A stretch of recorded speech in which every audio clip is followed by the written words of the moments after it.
시작하겠습니다. 안녕하세요. 네, 반갑습니다, 선생님들. 저는 한승현이라고 합니다. 오늘 내년 시험 준비 설명회를 준비하고 있고요. 인강은 임용고시 온라인에서, 그리고 직강은 본 학원에서 여기서 수강하시면 됩니다.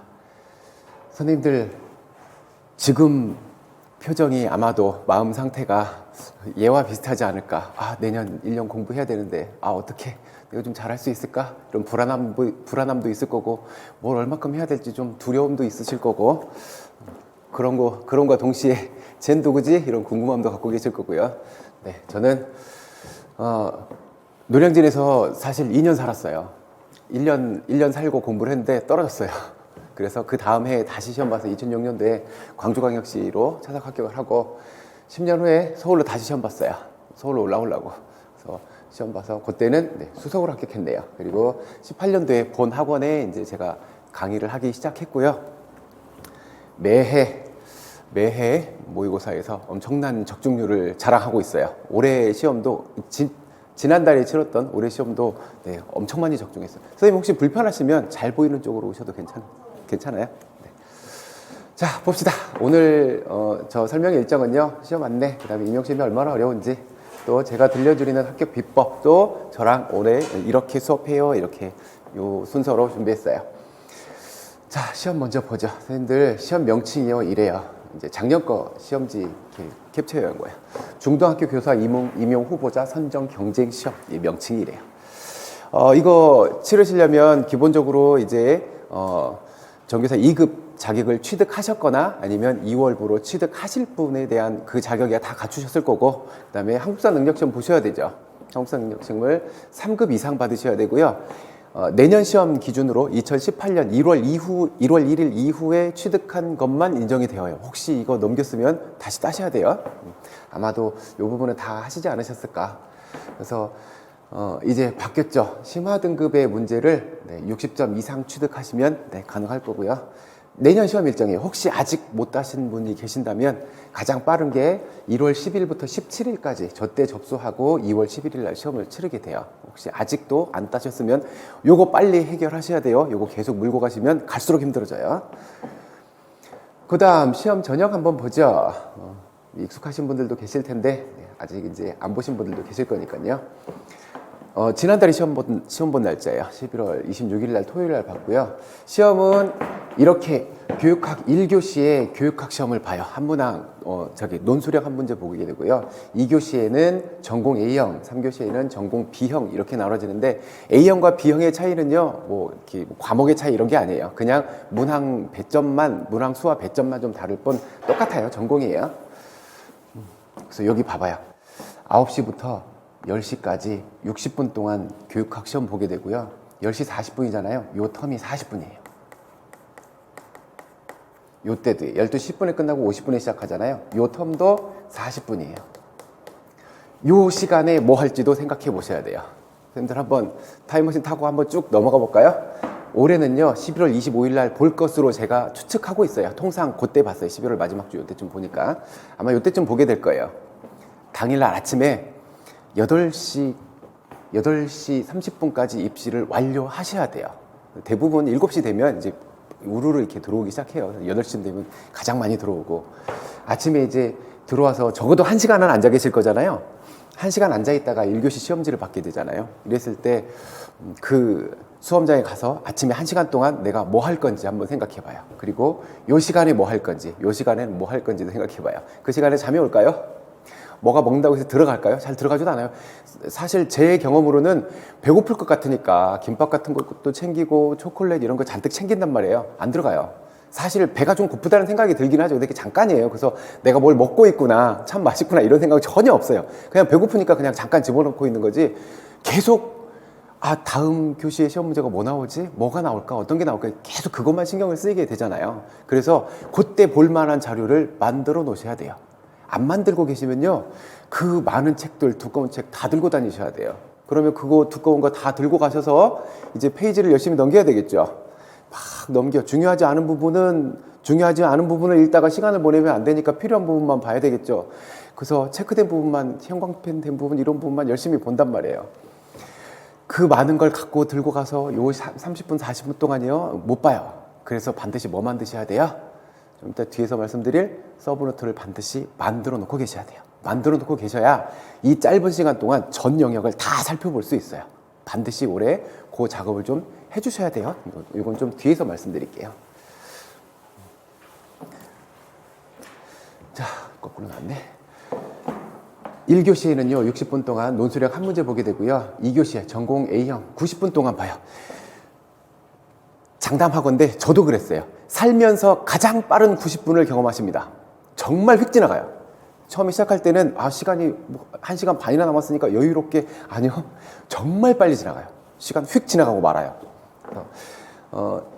기입형 2점짜리 4문항에서 8점, 4점짜리 8문항에서 32점, 이래서 전공 A형이 40점 만점, 전공 B형이 이제 2문항짜리 2점짜리 2문항 4점, 그 다음에 4점짜리 9문항에서 36점이 40점이고요. 전공 A형이 40점, B형이 40점, 전공이 80점이죠. 교육학이 20점이고요. 이렇게 100점 만점의 시험을 치르시게 될 거고요. 뒤에 이제 뭐 과락 기준 얘기하고 있는데, 과락은 만점에 40% 미만이면 과락이 돼요. 그래서 얘가 20점 만점이잖아요. 40%니까 8점. 8점 아래가 돼버리면 이제는 이제 과락이 돼버리죠. 얘를 아무리 잘 봐도 얘가 과락돼 버리면 떨어져요. 전공도 80점에 40%, 32점 미만이면 떨어지게 돼요. 근데 요거 나누진 않아요. 요거에 대한 뭐 16점, 요거에 대한 16점 이렇게 나누지는 않고요. 그럴 일은 없으실 건데 요때 미치죠. 제가 경험해 봤어요. 논술형 한 문제 나오잖아요. 그 안에 뭐 작은 게 한 서너 가지 이렇게 나와 있지만, 근데 선생님들 교육학 책 받아보셨어요? 아마도 이렇게 두꺼운 게 적어도 2권씩은 있을 건데요. 그렇죠? 그 많은 페이지에서 기껏 몇 개 나와요. 그렇죠? 몇 개 나오니까 1년 동안 공부를 어떻게 하게 돼요? 굉장히 소홀하게 하게 돼요. 저도 그랬어요. 저도. 이제 그 예전에 2006년도 시험 볼 때는 소홀할 수가 없었어요. 그때는 객관식 50문항이어서 50문항이 쏟아져 나오니까 어디든 다 나올 수 있어서 다 외우고 이랬는데, 이제 16년도 시험 볼 때는 논술형 그거 기껏 몇 개 나올 건데 이거 열심히 보다가 이거 안 나오면 내가 지금 시간 낭비하고 있는 건데, 이 생각 때문에 되게 소홀해져요. 아마 선생님들도 많은 분들이 그러실 가능성이 커요. 교육학에 이거 하자니 전공이 너무 큰 산이 쌓여 있는데 이거 좀 밀어놓지 뭐 전공부터 하지. 그렇다가 교육학을 소홀히 하고 가다가 마지막에 요 시간에 9시가 되기 전에, 제가 경험해봤다 그랬잖아요. 시험지를 딱 받을 때까지 손에서 땀이 나가지고 손에 땀이 계속 나는 거예요. 왜? 난 전공 공부 다 많이 해놨는데 교육학 내가 안 본 데서 나와버리면 어떡하지? 여기서 나 교육학 과락 나서 떨어지면 어떡하지? 이것 때문에 너무 긴장이 되는 거예요. 그래서 그 긴장감이 그날만 있었겠냐고요. 계속 물고 오죠, 1년 내내. 그래서 선생님들이 교육학을 좀 신경을 써두셔야 요 불안함에서 벗어날 수 있고, 그 불안함을 벗어나야 전공을 또 자신 있게 공부할 수가 있어요. 어느 것 하나라도 선생님들이 약점이 되는 부분, 내가 불안해질 부분을 갖고 있으면 공부하기 힘들어져요. 그거 계속 신경 써야 되잖아요. 그래서 공부하실 때 마찬가지. 내가 좀 약한 부분, 내가 부족한 부분, 내 약점이 될 수 있는 부분을 더 집중적으로 많이 하셔야 돼요.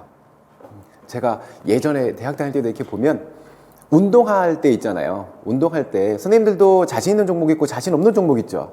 어떻게 하게 되세요, 혹시?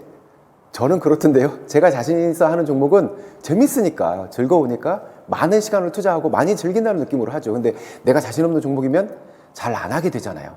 그러면 얘가 계속 내 약점으로 다가와 버리면 마지막에 지역 선택할 때 좀 걸림돌이 돼버릴 수도 있어요. 그래서 공부를 하시든 공부하는 과목이든 아니면 실기 준비를 하시는 거든 내가 부족한 부분이다, 거기에 시간을 더 많이 투자하셔야 돼요. 그래서 내 약점을 좀 보완하고 가셔야 돼요. 그 다음 이제 좀 전에 1차 시험 살펴봤고요. 2차 시험은요, 이제 1차 시험에 1차 정원의 150%, 저 특정 지역은 200%를 뽑는 데도 있어요. 150%, 1.5배수를 뽑아서 실기시험, 수업 실연, 그 다음에 면접, 이렇게 시험을 보게 되죠. 수업 실연은 요건 2차는 이제 2차 시험은 지역마다 조금씩 달라요. 수업 실연만 보고 배점을 두는 데도 있고, 지도안 작성하고 수업 실연하는 데까지 보는 데도 있고, 그건 이제 선생님들 해당하는 응시하신 지역에 따라서 달라질 거니까 약간의 차이는 있어요. 그 다음에 이거는 2차 시험 일정이에요. 2차 시험 내용인데요. 이건 서울 기준이에요. 서울 기준으로 지도안 작성이 10점, 수업 실현이 20점, 그다음에 실기 30, 면접 40 이렇게 배점이 되어 있고요.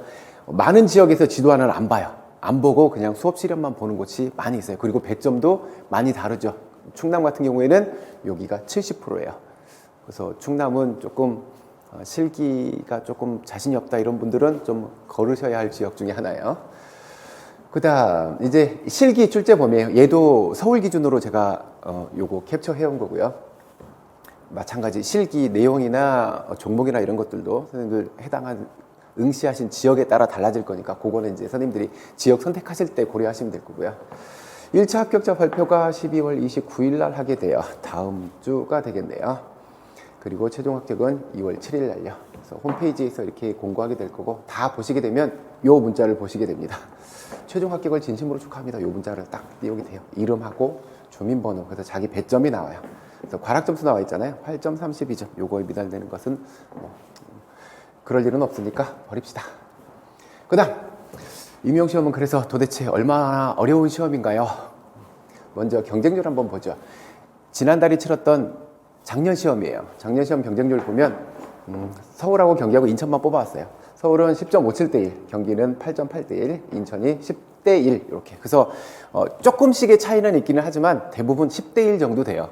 그러면 10명 중에 1명이 합격한다는 거잖아요. 그렇죠? 10명 중에 한 명이 딱 합격하게 될 건데 한번 생각해 봐봐요, 선생님들. 시험을 보고 나서 이제 많은 분들이 이제 뭐 실수도 하기도 하고 뭐 운 좋게 맞추기도 하고 이런 문제가 있기도 하지만 과정에서 한번 생각해 보자고요. 100명 중에 10명만 합격하고 10명 중에 1명만 합격할 건데 적어도 내가 1년 동안 한 노력이, 내 노력이 적어도 10% 안에는 들어야 되지 않을까요? 그렇죠. 노력이 10% 안에 안 들었는데 결과가 10% 안에 들기를 바라는 건 좀 맞지 않죠. 욕심이죠. 그러니까 1년 동안 선생님들이 그래, 수많은 경쟁자들이 다들 공부하고 있어. 내가 그들보다 적어도 상위 10% 이내의 노력은 해야겠다라는 그 생각을 갖고 선생님들이 공부를 하셔야 돼요. 지금 아까 제가 맨 처음에 보여드렸던 이모티콘 그 표정 있죠? 아마 그 표정이실 건데 이제는 좀 눈빛이 비장해져야 돼요. 많이 비장해지셔야 돼. 그래서 선생님들의 경쟁 상대, 누가 경쟁 상대예요? 많은 다른 사람들이 경쟁 상대지만 저 뒤에서 드릴 말씀이지만 제일 먼저 누구예요? 나여야 돼요. 나 자신부터 이길 수 있어야 돼요. 놀고 싶은 나 자신을 이겨내야 되고 쉬고 싶은 나 자신을 이겨내야 돼요. 나도 못 이기는데 어떻게 남을 이길 수 있겠어요. 그죠?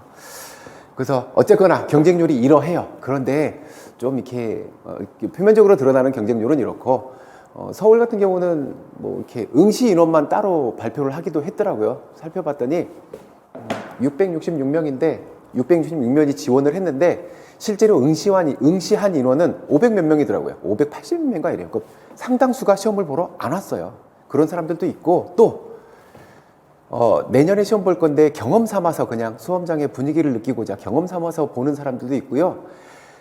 열심히 공부해야지 생각했는데 1년 시작해야지 했는데 하다 보니 이런저런 예상치 못한 많은 일 때문에 제대로 공부하지 못하는 분들도 많아요. 그런 되게 그런 안타까운 얘기는 필요 없고. 그래서 실질적으로 내가 이 경쟁률을 생각하실 게 아니라 선생님들은 뭐부터 생각하셔야 돼요? 요거부터 생각하셔야 돼요. 경쟁률이 아무리 낮아도 내가 요 점수 부근에 가지 못하면 그건 의미 없죠. 그렇죠? 그래서 우선은 경쟁률은 나중에 생각해 보실 부분이고 선생님들이 요 합격선 근처로 선생님들 실력을 가져다 놓으셔야 돼요. 보면 2021년도에는요. 서울만 살펴볼게요. 75.33이었어요. 그런데 그 다음 해 어때요? 84.33으로 확 올라가게 되죠. 그전에는 더 낮았어요. 그전에는 더 낮았고요. 왜 이렇게 자꾸 경쟁률이 1차 커트라인이 왜 이렇게 자꾸 올라갈까요? 상대적으로 문제가 좀 쉬워지는 거죠. 옛날에 비해서 상대적으로 쉬워지는 이유는요. 계속 돌려 쓰고 있어서 그래요. 즉 기출문제가 다시 나와요. 기출문제 다시 나오고 이러니까 문제가 좀 상대적으로 예전보다 쉬워졌던 거죠. 지난달에 치렀던 시험의 배점을 보면요.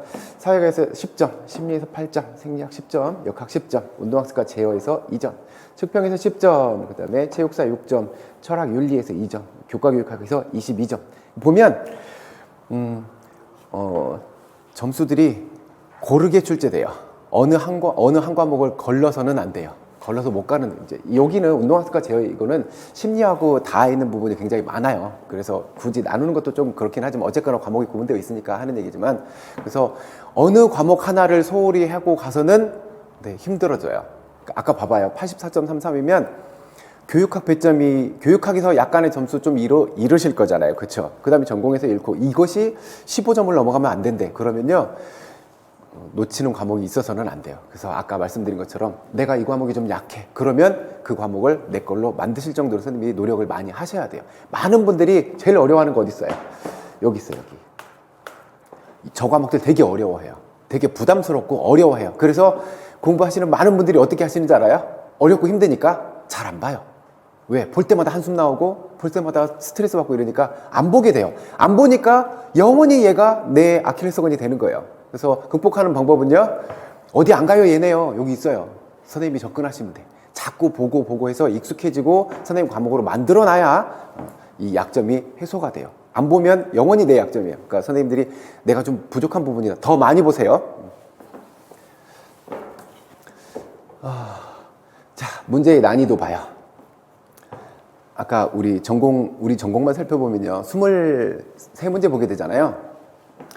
어떤 것도 다 쉽지만은 않아요. 또 어떤 것도 다 어렵지만은 않아요. 다 상중하 난이도가 이렇게 어떤 문제는 주려고 내는 문제, 어떤 것들은 이제 약간의 변별을 주기 위해서 내는 문제, 어떤 것들은 틀리라고 내는 문제, 이런 것들이 있어요. 그런 것에 신경 쓸 것은 없고, 선생님들이 신경 써야 될 부분은 변별을 하고 있는지 아닌지, 요거 두 가지를 생각해 보셔야 돼요. 예전에 어떤 케이스가 있었냐면, 첫 해 때 공부하셨던 분인데, 저 모의고사를 보는데 너무 잘 봐요. 저랑 1년 동안 정말 성실히 수업 듣고 공부하고 정말 열심히 공부했어요. 그래서 모의고사 때 봤는데 모의고사 점수가 너무 잘 나오더라고요. 그래서 시험 보러 간 다음에 제가 혼자 고민을 했어요. 아, 이분이 초수만 아니라면 충분히 합격할 텐데. 초수를 무시하는 게 아니고요.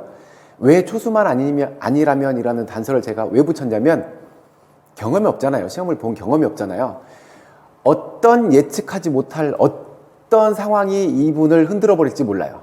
좀 경험이 있으시면 이렇지 뭐 이러고 가는데, 경험이 없으니까 어떤 것에 흔들려서 이렇게 훅 갈지도 몰라요. 그래서 정말 공부 열심히 했는데 아니나 다를까 기출문제 나온 걸 딱 봤는데 모의고사에서 많이 안 벗어났어요. 그래서 제가 그랬죠. 이분이 정말 초수만 아니면 이분은 100% 합격이다. 점수가 남는다. 모의고사에 나왔던 게 그대로 나왔으니까, 모의고사를 그렇게 잘 봐왔으니까 점수가 남는다. 분명히 합격할 거다. 설명이 끝나, 기출문제 설명이 다 끝나고 시험지 가져다가 확인해 봤어. 선생님, 점수가 그동안 기출문제를 봤으면 전공만 70점이 넘어가야 되는데? 그랬어요. 그랬더니 표정이 어둡더라고요. 그래서 왜 그래요? 그랬더니 이게 꽂힌 거예요. 어딨어?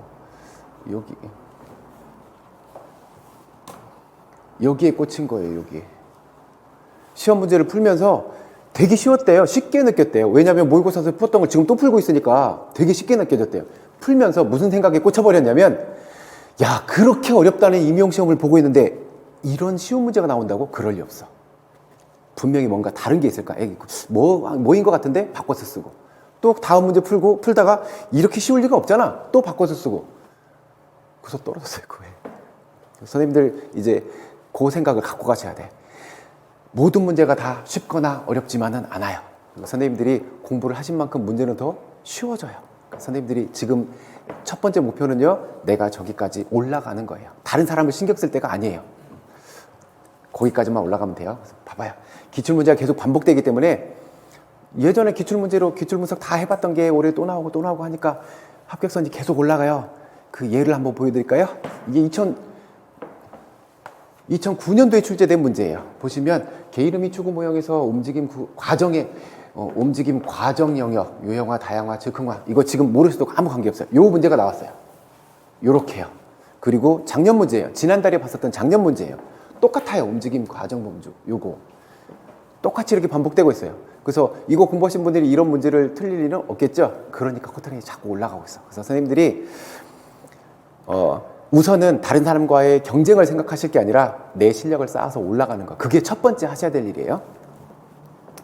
그래서 임용시험은 얼마나 어려운가요? 어려워요. 어렵죠. 생각해봐요. 10명 중에 1명만 합격하고 나머지는 다 떨어지는데 어찌 보면 합격하는 사람이 비정상으로 보일 정도로 그렇잖아요. 그래서 되게 어렵기는 하지만 다 하고 갔어요. 다 하고 갔어. 선생님들처럼 다 평범한 사람들이 다 시험 보고 갔어. 할 수 있어요. 예전에 제 지인이 그때 당시에 지인의 친구가 시험을 합격했는데 무슨 시험에 합격했냐면 공무원 시험에 합격했대요. 공무원 시험을 40 넘어서 합격한 거예요. 40 넘어서 국어 공무원 시험에 합격을 한 거예요. 회사 생활하다가 이렇게. 그래서 그 공부를 하는데 되게 오래 걸렸대요. 되게 오래 걸렸대. 그래서 그 사람이 합격하고 나서 남긴 말이 뭐였는지 알아요? 포기 안 하고 있으니까 언젠가는 합격하는 시험이 이거네. 그분이 그 말을 남겼어요. 그리고 임용을 준비하시는 분들이 저랑 수업하셨던 분들이 한 5년, 6년 공부하셨더라고요. 그래서 저한테 오셨어. 수업받으러 오셨어. 그리고 그 해에 합격을 하셨는데 그분들이 뭐라 그랬는지 알아요? 제가 드린 그 얘기를 하고 나니까 정말 공감 가더래요. 안 놓고 잡고 있으니까 언젠가는 합격하는 시험이 이 시험이에요. 그러더라고요. 선생님들도 안 놓고 있잖아요. 언젠가는 해요. 합니다. 근데 그걸 1년에 끝낼 건지 4년, 5년에 거쳐서 끝낼 건지는 선생님들 노력이 결정하겠죠. 그죠? 그래서 요만큼의 실력을 쌓아서 올려놓는 것. 근데 그래요. 되게 애꿎은 게 10명 중에 1명만 합격하는 시험이라서 내가 실력을 쌓아놓고 있어도 그만큼의 실력이 충분한데도 당일날 컨디션, 그날의 운, 혹은 괜히 다른 거에 꽂혀서 실수하는 것, 이런 것 때문에 확 결과가 달라져 버리는 경우도 있어요. 정말 애꿎기는 하죠. 그런 경우도 있어요. 진짜로 있어요. 이제 그 실예는 제가 수업하면서 이제 여러 케이스로 말씀드릴게요. 공부를 몇 년 하셨던 분인데 이걸 모르고 가면 말도 안 되는 얘기예요. 이거는 공부를 안 하고 공부를 1년 하다가 한 4, 5년 쉬었어. 그랬다가 다시 시작해. 공부를 안 했어도 이걸 알고 있어야 되는 내용이에요. 너무 단순한 내용이야. 그런데 그 문장 하나를 보고 당연히 이거지 그러고 그 답을 썼대요.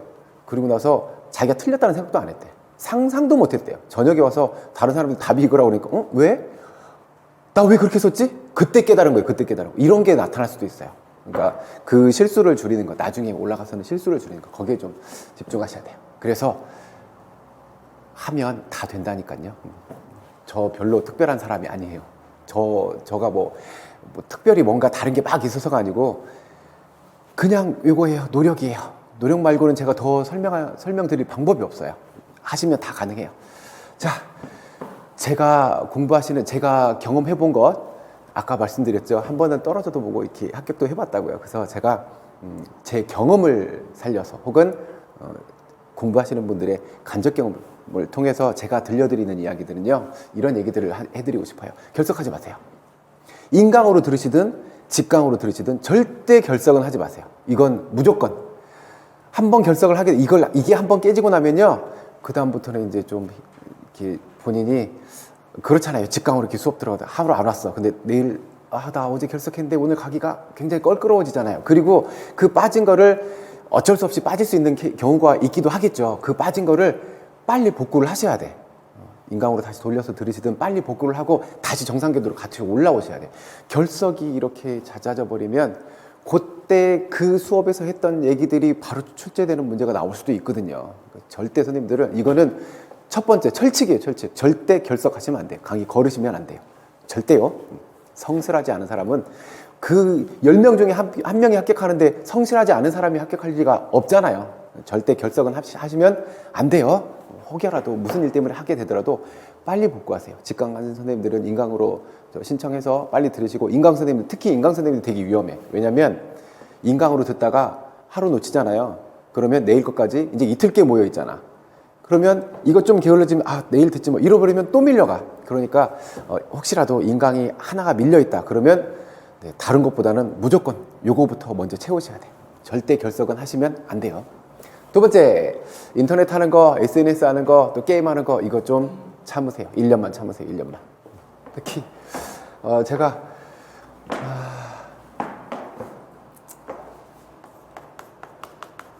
많은 정보를 얻기 위해서 선생님들 다음 카페, 한마음 카페 여기 가셔서 이렇게 검색도 하고 이렇게 클릭해서 보기도 하고 이렇잖아요. 그렇죠?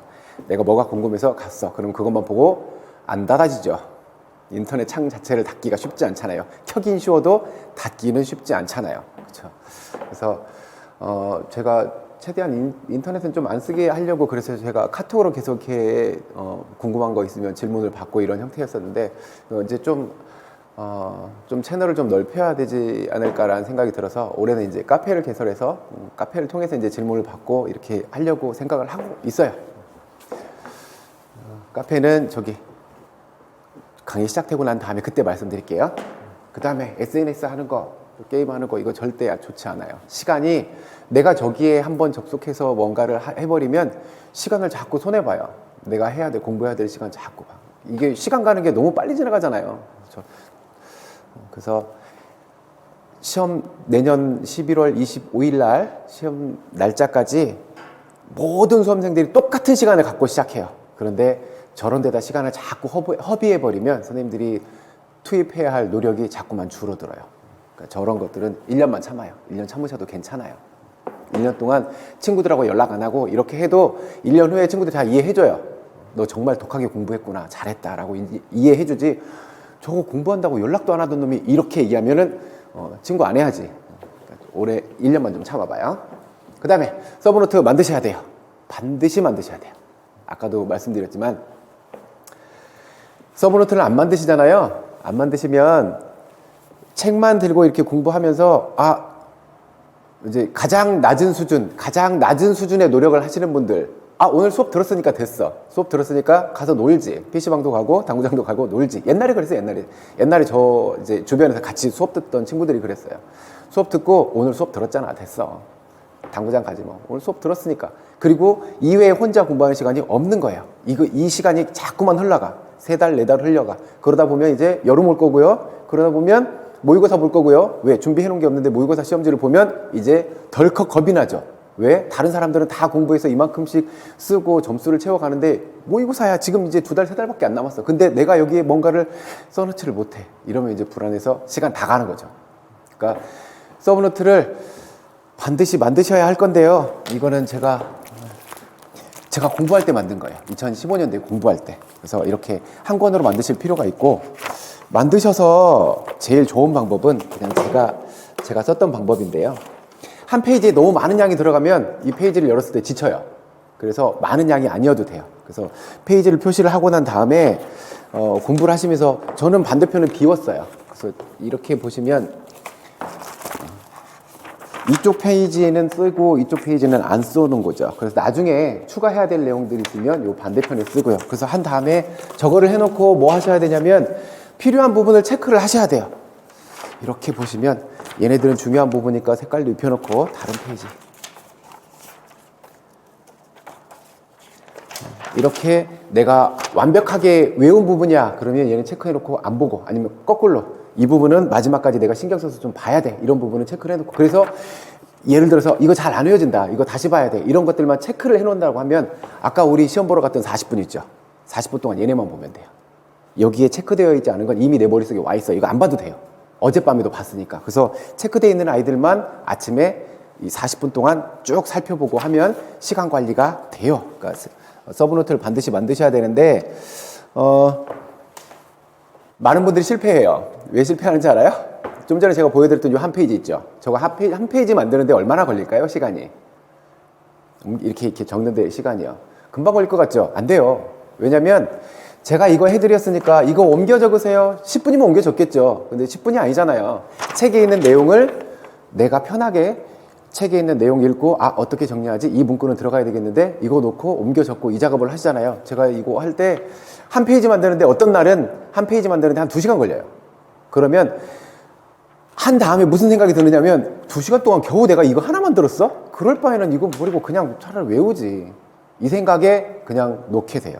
근데 그러면 그 2시간을 그냥 외우고 넘어가는 분하고 이거를 차곡차곡 만든 분하고 세월이 지난 다음에, 시간이 지난 다음에 여름쯤 되었을 때 비교해 보면요, 이분은 이게 없잖아요. 지금 이분은 없고 이분은 만들어 놨잖아요. 이분은 이제 요 내용, 어지간한 내용들은 대부분 들어와 있어요. 어설프게라도 다 들어와 있어요. 왜냐면 이걸 옮겨 적을 때 눈으로 한번 봤잖아요. 책에 있는 내용을. 그 다음에 옮겨 적으려고 머릿속에 한번 넣었잖아요. 그리고 풀어서 썼잖아. 3번의 공부를 하고 있어요. 이렇게.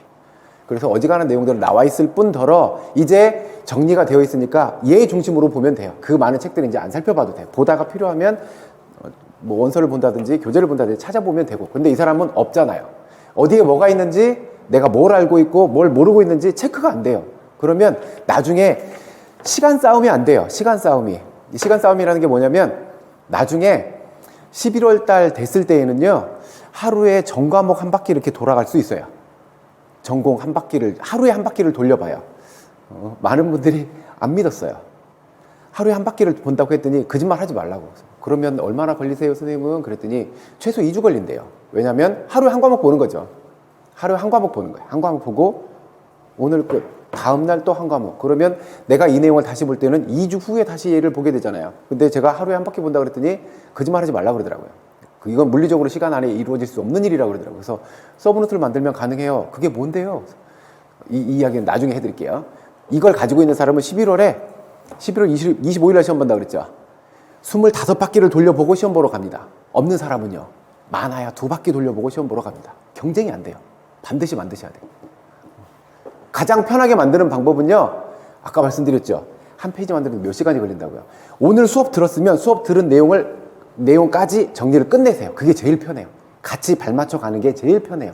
이거 들었으니까 오늘은 수업 듣기도 바빴어. 다음에 해야지. 이렇게 가면 이것도 밀리고 가면 이제 지쳐서 못해요.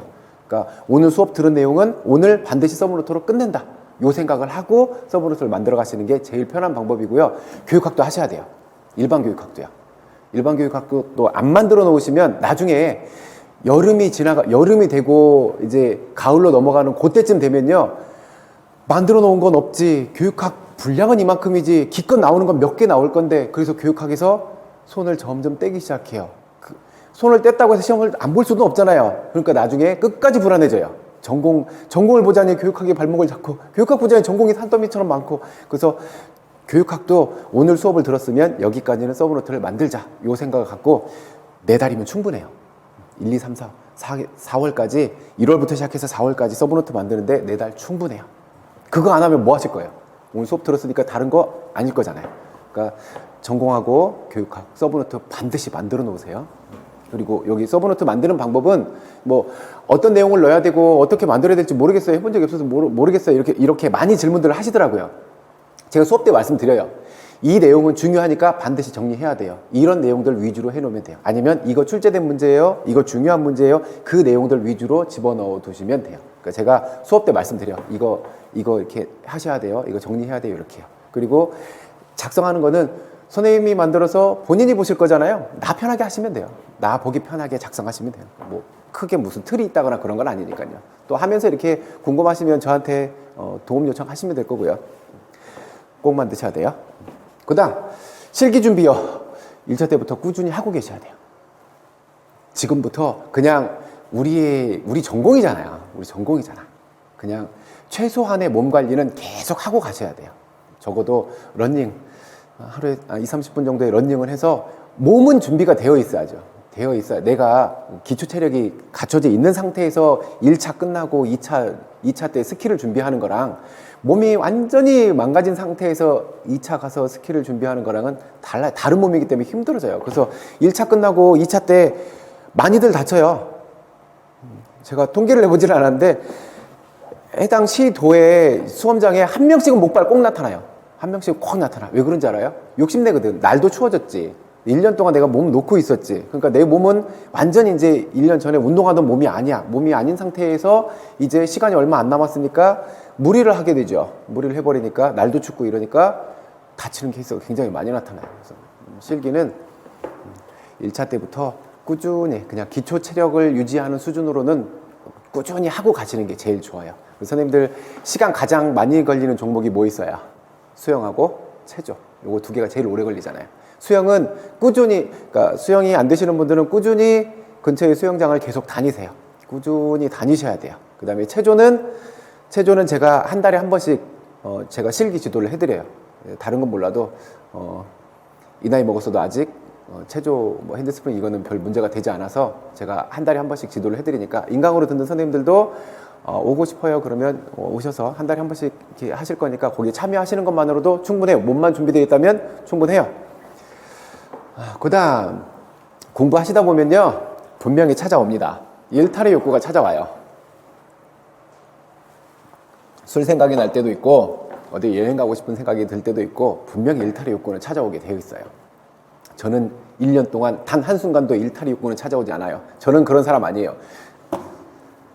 다른 시험 준비하러 가셔야 돼요. 훨씬 더 고급진 시험 준비하러 가셔야 돼요. 분명히 찾아옵니다. 일탈의 욕구가 찾아왔을 때는요 이거는 그냥 단순히 제 경험이에요. 제 경험.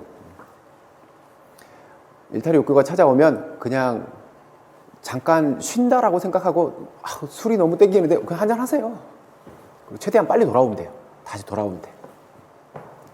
저의 일탈 욕구 중에 하나가 여기 예전에 공부할 때 일탈 욕구 중에 하나가 뭐가 있었냐면 이제 여기 지하에 독서실에서 맨날 공부했다 그랬잖아요. 날마다 여기만 갇혀 있으니까 어느 날은 밥 먹으러 나가보다 보면 날씨가 너무 좋았던 거야. 근데 나는 날씨와 관계없이 여기 책만 보고 있었으니까 너무 답답하다는 생각이 들더라고요. 그래서 어디론가 여행을 가고 싶다. 이 좋은 날 여행이라도 좀 가고 싶다. 그래서 에이씨 수험생인데 무슨 돈도 없는데 무슨 여행이야. 그래서 공부해야 돼.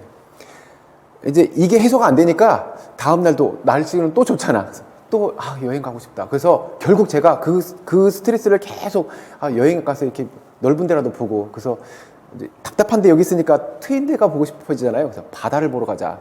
혼자 바다를 갔어요. 기차 타고 여기 가서 기차 타고 어디로 갔냐면 저기 어디죠? 대천 해수욕장에 갔어요. 기차 타고 거기 내려가서 아침에 새벽 일찍 갔어요. 일찍 가서 이제 아침에 가니까 그 백사장에 사람이 없잖아요. 파도만 이렇게 쭉 모래를 쓸고 갔잖아요. 그래서 여기 이렇게 유유히 걸어갔어. 이렇게 걷고 있는데 이제 파도가 모래를 싹 쓸고 내려갔으니까 너무 반반하잖아요. 저기 뭔가 하나가 불편하게 툭 튀어나와 있는 거예요. 그래서 저 뭐야? 선생님 금반지야. 금반지가 있더라고 거기에. 그래서 이걸 주워다가 어떻게 할게요? 최대한 빨리 가서 처분하고 그걸로 차비했어요. 그리고 바로 돌아와서 공부했어요. 그래서 일탈의 욕구가 찾아오면 이제 그거 타고 이제 그냥 무시해버리는 방법도 좋은 방법이 되는데 그냥 그래서 제 경험이라고 말씀드렸잖아요. 그냥 일탈의 욕구가 찾아오면 술 한잔 하고 싶으면 그냥 해요.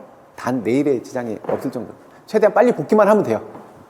그다음 이제 스터디 많이 생각하실 거잖아요. 다른 사람들은 스터디 다 하고 있는데 나는 안 해. 그러면 그것만으로도 벌써 어때요? 내가 뭔가 뒤처진 것 같아. 그래서 스터디를 해야 될 것 같은데 어떡하지? 할 만한 사람도 없고 남들 다 앞서가는 것 같은데 그래서 그거에 불안감을 많이 갖고 계시는 분들도 많아요. 하면 좋죠. 하면 좋은데요.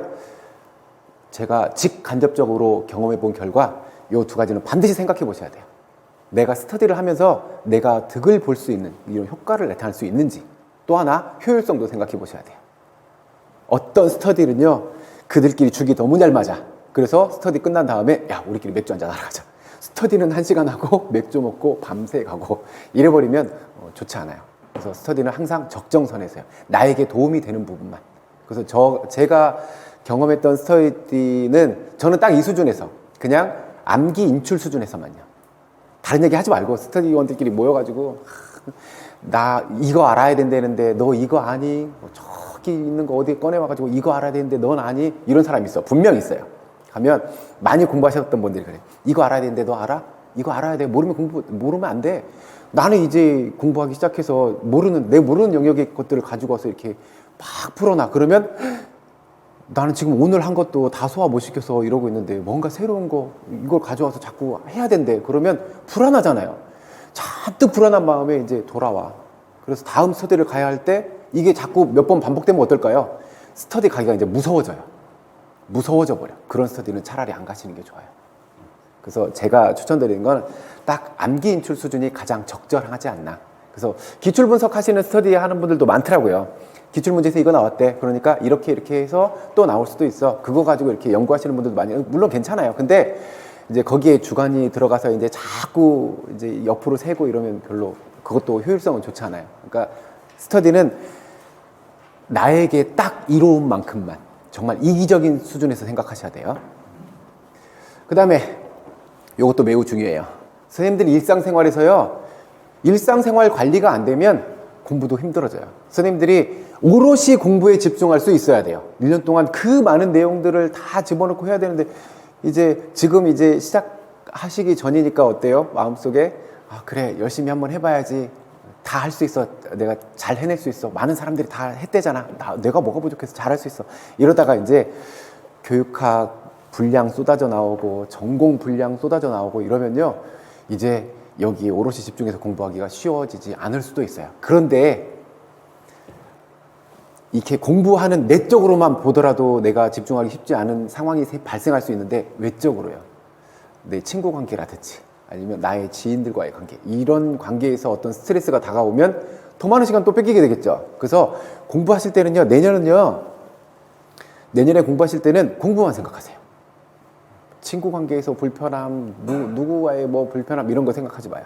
그리고 공부하실 때 제일 제가 드리고 싶은 말씀은 얘 좀 갖고 해요.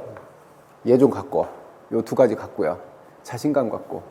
왜 학교는 졸업했는데 남들은, 친구들은 이제 다 경제활동 하고 있는데 나는 경제력이 없는 상태에서 공부를 하고 있어. 이러니까 집에서 지원을 받으면서 공부를 해야 되잖아요. 저도 그랬어요. 저도 딱 그 느낌이었어. 남들은 다 경제활동을 하는데 나는 지원받으면서 공부를 하고 있어. 그래서 저는 개인적으로 제 생각이에요. 제가 저를 느끼기에 어떤 생각을 갖고 있었는지 알아요? 야, 정말 세상에서 가장 낮은 데 있는 게 수험생인 것 같아. 경제활동 아무것도 못하지? 계속 마이너스로 계속 가정에서, 집에서 지원받으면서 마이너스는 계속 나고 있지? 나는 경제활동 단 한 푼도 못하지? 그렇다고 해서 올해 결과가 보장된 것도 아니지. 그래서 제 느낌이었어요. 내가 세상에서 가장 낮은 데 있는 사람 같아. 경제활동 안 하는 저분은 마이너스라도 안 하고 있잖아. 근데 나는 계속 학원에 투자하고 여기 고시원에 투자하고 이래서 계속 마이너스가 나고 있잖아. 그래서 정말 그랬어요. 그런데 생각해봐요, 선생님들. 우리가 공부하는 게 정말 우리가 희망을 품고 공부하고 이렇게 우리 꿈을 찾아서 가는 거지, 우리 죄 짓는 일을 하는 것은 아니잖아요. 그렇죠? 죄 짓는 거 아니에요. 그러니까 제발 자신감 갖고 하세요. 그리고 긍정 마인드요. 선생님들이 이렇게 생각을 바꾸면 선생님들 노력이 달라져요. 나 할 수 있어. 해보자. 이런 마음을 갖고 공부하는 거랑 어떻게 내가 과연 이런 마음으로 갖고 하는 거랑 달라져요. 그러니까 선생님들 제발 긍정 마인드 그리고 자신감 유지하시고요. 일상생활에서 다른 거에 신경 쓰지 마요. 공부할 때는 오지랖이 필요 없어요. 그냥 공부만 신경 쓰시면 돼. 그 다음에 이거 선생님들이 첫 번째 경쟁자는 자신이어야 돼요. 남들은 어떻게 공부하고 있는데, 남들은 어떻게 하고 있는데, 그거 신경 쓰이면, 그게 신경 쓰기 시작하면 선생님들 스트레스 받아서 못해요. 한마디만 해볼까요? 선생님들 경쟁률이 몇 대 몇이라고요? 약 10대 1이요. 나는 올해 시작하잖아요. 9명은 작년에 떨어지신 분들이 다시 나의 경쟁자가 돼요. 그들 생각하면 선생님들 불안해 공부하겠어요? 우선 선생님들이 하셔야 될 일은 그 수준까지 나의 실력을 올려놓는 거. 그래서 내가 놀고 싶어하는 마음, 쉬고 싶어하는 마음, 요거를 좀 먼저 이겨내셔야 돼요. 그래서 저는 이제 내년에 이렇게 준비할 거예요. 매일 형성평가 볼 거예요. 시험 보고 그러니까 오늘 수업을 하고 나면 오늘 수업했던 내용들 있죠. 내일 수업 받으러 오시면 그 내용을 가지고 선생님들에게 시험지를 드릴 거예요. 이렇게 풀어보는 거예요. 이렇게 가셔서 서브노트 정리하고 필요한 만큼은 이렇게 공부를 하시고 체크를 해봐요. 그러면 내가 요만큼 공부를 했구나. 요거 내가 알아야 되는데 내가 아직 입력을 못했구나. 요거를 좀 체크를 해가셔야 돼요. 그 체크를 안 하면 그냥 이렇게 쭉 시간만 가요. 시간만. 그리고 달이 지날 때마다 월 말에 모아서 한 달치 모아서 다시 시험을 볼 거예요. 그 작업을 선생님들이 쭉 해가셔야 좀 덜 지쳐요. 그러니까 내년에 저랑 가실 때 내일 형성평가 만점 맞기 위해서 준비를 한번 해보자. 이렇게 하면 좀 덜 지쳐갈 거예요. 선생님들 공부하시면서 기간이 길잖아요. 10달, 11달 공부하잖아요. 공부하시면서 제일 위험한 생각이 뭔지 알아요? 오늘 공부한 거 이거 내용 봤어. 그래. 이런 거 있다 그랬지? 대충 이해했어. 나중에 외우지 마. 이거 덮어놔. 나중에 외우지 마. 이러고 덮어놓는단 말이에요. 그래 놓고 그 나중에 언제 와요? 안 와요. 그 나중에 따로 누군가 얘기해서 자, 지금은 외워야 될 때야. 그럼 이제 거 펴서 외울까? 안 온다고요. 지금 할 거 지금 해결하고 가야 돼. 그러면 나중에 편해져요. 나중에 하지 뭐. 5, 6월달 되면 그때 외우지 뭐. 그러잖아요. 5, 6월달 돼가잖아요. 그럼 이제 이만큼 쌓여갖고 있어요. 해야 되는 게. 그래서 외워야 될 거 빨리 외워버리면 5, 6월달에는 많이 줄어요. 그래서 좀 그게 분산시켜서 선생님들이 공부하시는 게 훨씬 편해져요. 1, 2월달에 이거는 뭐 생각해 볼 게 없어. 뭘 생각을 해. 그냥 외우면 되지. 이런 거 그냥 집어넣어버리세요. 그 작업을 해놓으셔야 나중에 좀 편하게 가니까요. 또 이렇게 하나씩 차분히 이렇게 맞춰서 가는 게 선생님들 공부하는 게 제일 편한 방법이에요. 밀어놓으면 안 돼요. 산더미 돼요, 정말로. 그렇게 가도 많아요. 그리고 아까도 말씀드렸듯이 매월 한 번씩은 제가 실기 지도를 하려고 해요. 그러니까 체조장을 대여해서 체조 지도는 제가 하든지 아니면 간혹 체조 하셨던 분들이 있어요. 그분들이 더 잘 가르쳐 주실 거니까 그분들을 초빙해서 하기도 하고, 그 다음에 구기들 있죠. 구기들도 필요하시면 저와 같이 가서 연습해 보실 수 있어요. 코로나 때문에 지금 다 막혀 있는데, 코로나 이전에는 이제 여기 주변에 근무하는 후배가 있었어요. 그래서 지금도 있지. 그 후배한테 제가 얘기했어요. 우리 토요일 날 하루 정도 우리 수험생들 가서 실기를, 대부분 잘하는 분들 있잖아요. 축구 선출도 있고 가끔 농구 선출, 배구 선출이 있어요. 그분들이 재능 기부를 하는 거죠. 돌아가면서. 그래서 매트도 깔아놓고 높이뛰기도 연습하고, 그래서 하루 종일 이렇게 연습할 수 있는 기회를 갖고자 하는데 어때요? 그때 형 괜찮아요. 언제든지 오세요. 그러더라고요. 땅 터졌어, 코로나가. 그래서 막혔어요. 그래서 올해는 이제 작년부터도 그랬고, 적어도 배구만큼은 제가 이제 그 생활체육으로 배구를 계속 하고 있거든요. 그래서 적어도 배구만큼은 제가 운동하는 날 시간 맞춰서 오시면 제가 배구는 가르쳐 드릴 수 있어요. 그래서 체조하고 배구만큼은 제가 이제 달라지지 않아도 지금과 같아도 제가 해드릴 수 있으니까 그렇게 생각하시고요. 그 다음에 제 이제 1년 강의 일정이에요. 올해 좀 바꿨어요. 작년에 1, 2월, 3, 4월 이렇게 해놨는데 제가 시간에 쫓겨요. 시간에 쫓기니까 설명하는 데에도 한계가 있고, 그래서 이걸 마치기가 바빠서 올해는 1월부터 4월까지 한 바퀴 돌 거예요. 교재 가지고 전 과목 1월부터 4월까지 갈 거예요. 제가 자신 있는 게 이거예요. 다 이해시켜드려. 걱정하지 말고, 결석하지 말고, 네, 요거 맞춰서 가시면 돼요. 그 다음에 이제 5, 6월 달에는 교재를 가지고 기출 분석할 거예요. 2002년도부터 작년 시험 문제까지, 지난달에 나왔던 시험 문제까지 기출 문제를 쫙 살펴볼 건데, 기출 문제는 아까도 살펴본 것처럼 다시 돌아 나오잖아요. 그래서 기출 문제만 충실하게 잘 봐도 어지간한 점수 다 채워져요. 작년 시험 문제도 보면 80점 중에 거의 70점 정도는 기출 문제가 다시 반복되고 있어요. 기출 문제만 잘 분석해 봐도 올해 이런 문제 나왔을 때 별 부담 없이 이렇게 해결할 수 있어요. 그 다음에 7, 8월에는 이제 제가 드리는 자료를 통해서 문제풀이를 할 거예요. 얘와 얘의 차이는 뭐냐면요. 얘는 기출문제예요. 기출문제 풀어보는 거고, 얘는 제가 만든 문제예요. 문제풀이 때는 이 영역에서는 이 내용은 알아야 돼. 이 내용은 반드시 알고 있어야 돼. 이런 내용들 전 과목 다 뽑아서 자료로 해서 문제를 풀어보는 형태로 수업을 하게 될 거예요. 그러면 대부분의 영역은 요 안에 다 걸려요. 기출문제에서 나온 것, 그 다음에 제가 드리는 자료에서 나오는 것, 요 안에 다 걸려 있어요. 그리고 이제 9월, 10월에는 모의고사를 보게 될 거예요. 모의고사는 많은 분들이 그랬어요. 정말 저도 한 해에 한 번씩은 깜짝깜짝 놀라는 게, 모의고사에서 나왔던 게 이게 시험 문제 이렇게 나와요. 그래서 예전에 시험 보셨던 분들 그랬어요. 시험 보다가 웃었대요. 시험 문제 풀다가 빵 터져 이렇게 막 웃었대요. 감독님이, 그 감독관이 이렇게 쳐다보더래요. 그래서 모의고사냐 그랬더니 모의고사에서 풀었는데 지금 또 풀고 있다고, 그래서 웃었다고 그러더라고요. 그래서 모의고사 자신 있어요. 믿고 와요. 올해도 적중률 자신 있어요. 그 다음에 제 핵심이에요. 11월 달에요. 11월 달 총정리를 하고 가셔야 돼요. 그래서 제가 요 11월을 이렇게 총정리를 한 달, 3주 동안, 시험 보기 전까지 3주 동안 저거를 해요. 왜 제가 저걸 하냐면, 이게 11월이 되잖아요?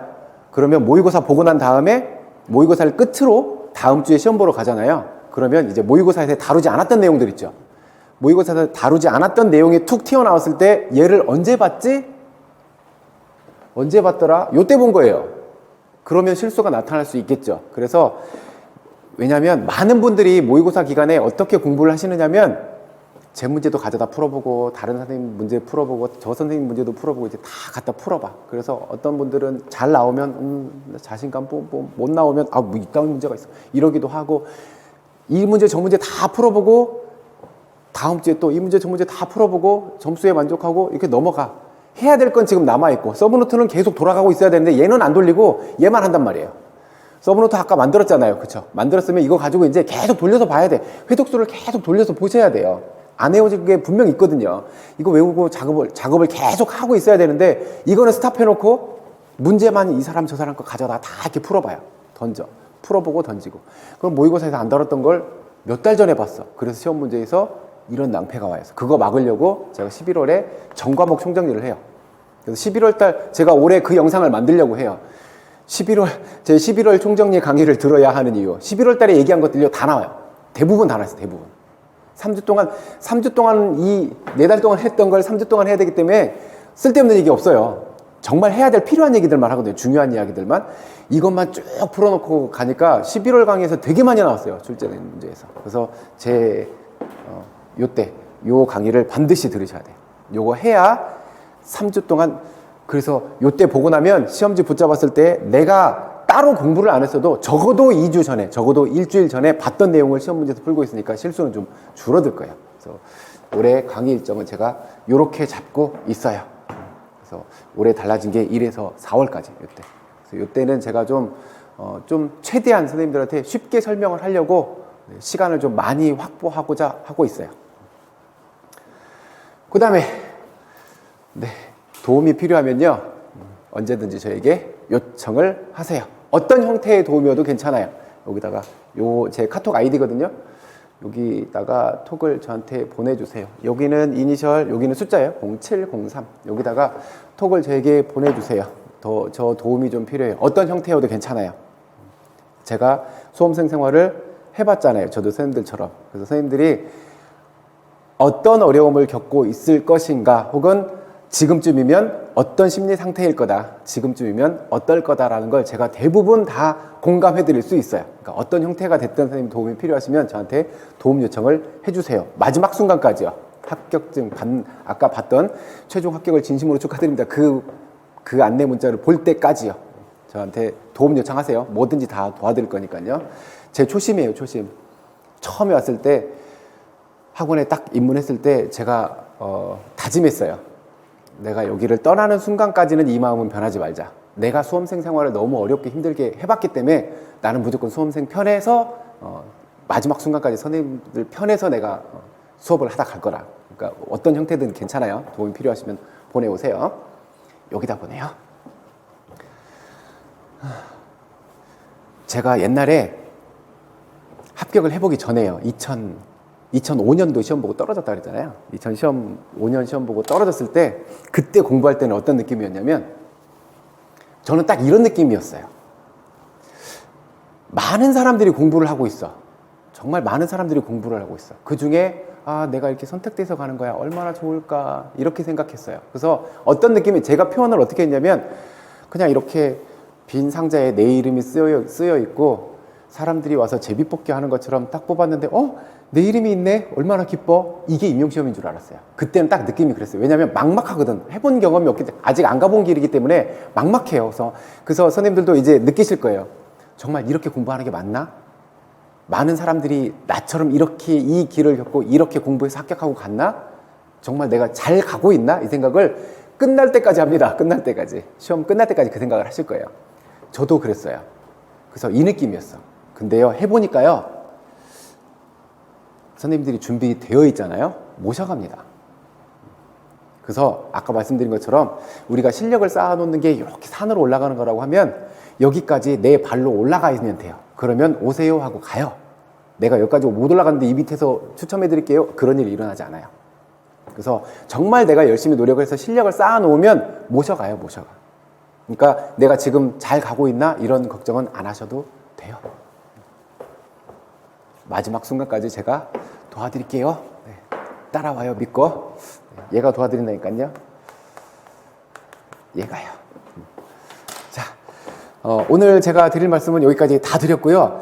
인강으로 수업을 듣는 인터넷으로 치고 동영상으로 수업이란다 자꾸 이 영상을 보는 선생님들께서도 뭔가 도움이 필요하다. 내가 굳이 왜 저 사람하고 그런 불편함 생각하실 필요 없어요. 그냥 어떤 형태여도 괜찮고, 혹시 지금 지금 영상을 보시는 이 순간에 난 저 사람 수업도 안 듣는데 해도 괜찮아요. 그래도 괜찮아요. 다른 선생님 수업을 듣고 있어도 중간에 심심해서 한번 켜서 봤는데 제가 저런 얘기 하네? 괜찮아요. 저한테 도움 요청하세요. 뭐든지 도와드릴 테니까요. 네, 오늘 오신 선생님들은 일단 여기까지 말씀드리고 오셨으니까 끝난 다음에 저에게 이제 하시고 싶은 이야기 듣고 난 다음에 궁금증이 생겼다든가 아니면 뭔가 필요한 얘기가 있으시면 조금 앉아서 저랑 말씀 나누도록 하고요. 자, 인강으로 영상으로 듣는 선생님들 뭔가 필요한 사항이 있으면 네, 톡으로 보내주세요. 네, 오늘 영상 시청하시느라고 긴 시간 고생하셨습니다. 감사합니다.